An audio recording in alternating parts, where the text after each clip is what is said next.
Imagine-toi un matin, t'es un peu dans le speed et tu fais du tri dans tes vieux disques durs. Tu veux juste libérer de la place.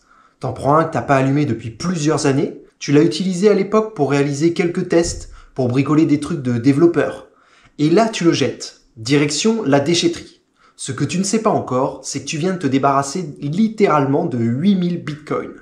Et c'est exactement ce qui est arrivé à James Howell, un ingénieur gallois en 2013. Il avait alors miné des bitcoins en 2009 juste pour expérimenter la blockchain, comme d'ailleurs plein de développeurs l'ont fait à l'époque. À ce moment-là, le bitcoin ne valait absolument rien, même pas un centime. Personne ne le prenait alors au sérieux, mais 10 ans plus tard, ces 8000 bitcoins valent 73 millions d'euros. Et le disque dur, il est enfoui quelque part sous des tonnes de déchets dans la décharge de Newport, au Pays de Galles.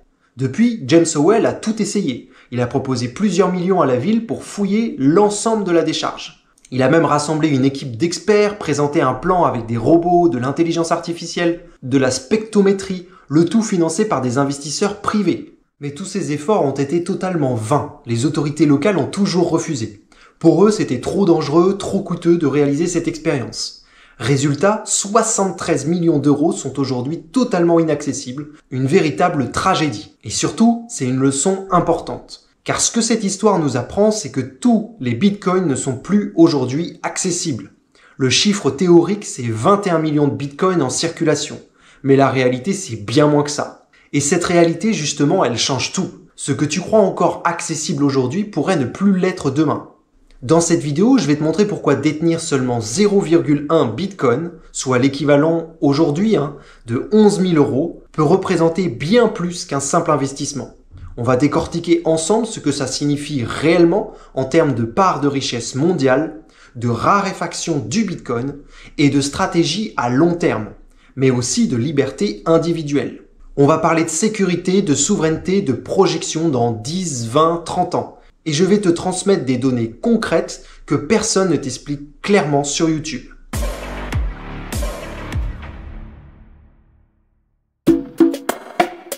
Tout le monde connaît ce chiffre, 21 millions de bitcoins maximum. C'est la limite qui a été codée par le protocole, par Satoshi Nakamoto. Et c'est en effet ce qui fait la force de Bitcoin, c'est sa rareté numérique. Mais ce que peu de gens savent, c'est qu'on n'atteindra plus jamais les 21 millions. Déjà parce que plus de 1,5 million de bitcoins sont bloqués ou n'ont plus bougé depuis les débuts du réseau, et en particulier ceux minés par son créateur, Satoshi Nakamoto.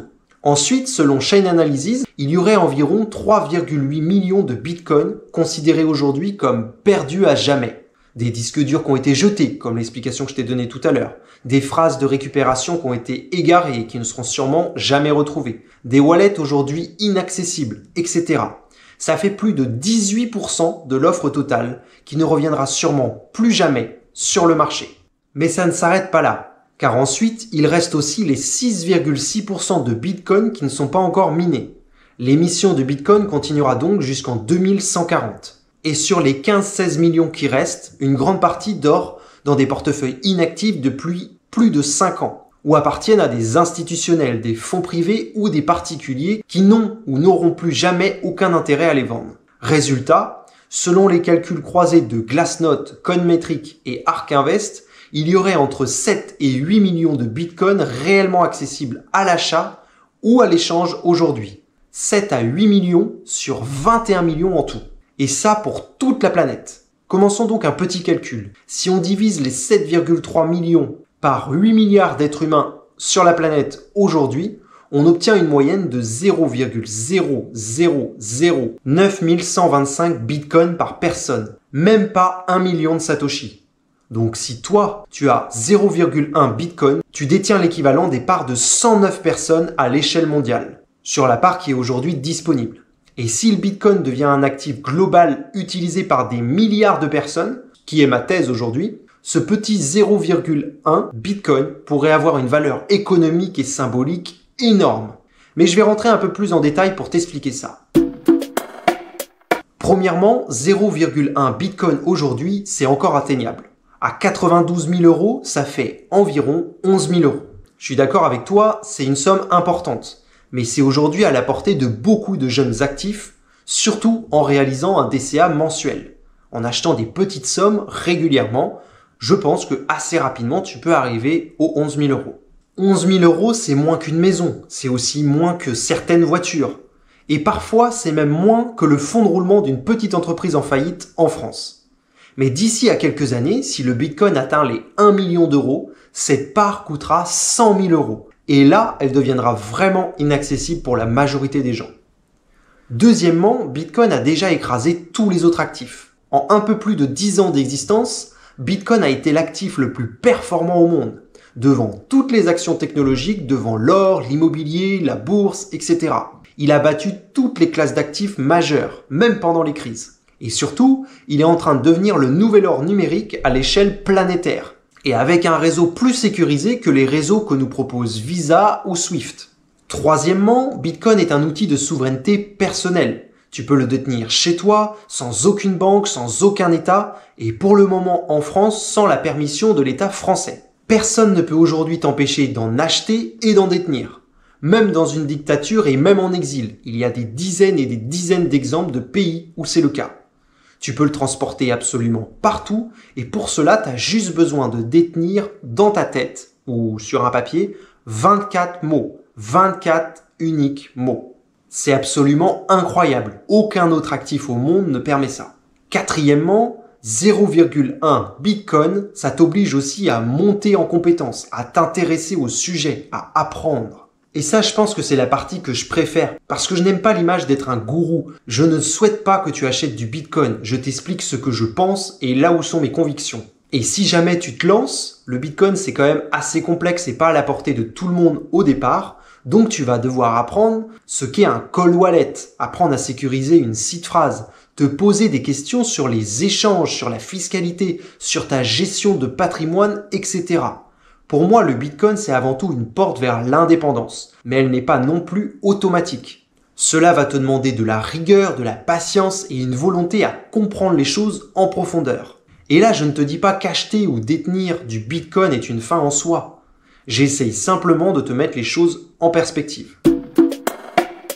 Personnellement, quand j'ai entendu parler de Bitcoin pour la première fois, je me suis dit, c'est déjà trop tard. C'est trop technique, je comprends rien. Et puis en plus, j'ai pas les moyens. Je voyais le prix monter, les news flipper, les arnaques.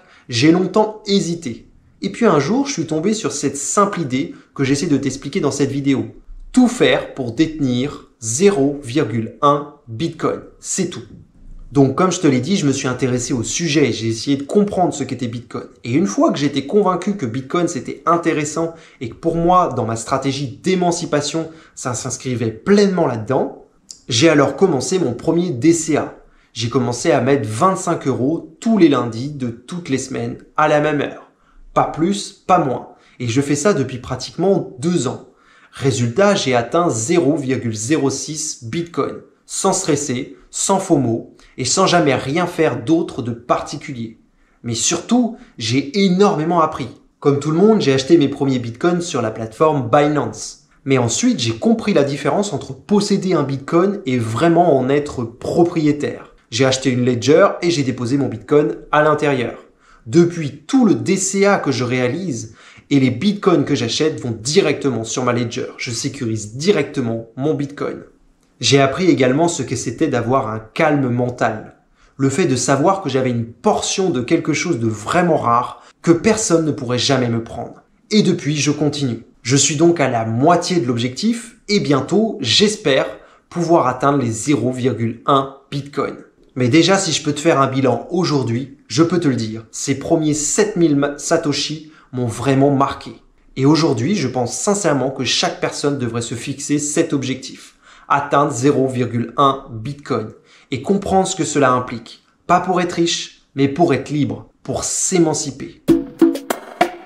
Prenons maintenant une hypothèse avec un Bitcoin à 92 000 € aujourd'hui. En nous projetant dans le futur, on peut envisager différents scénarios pour la valorisation future du Bitcoin.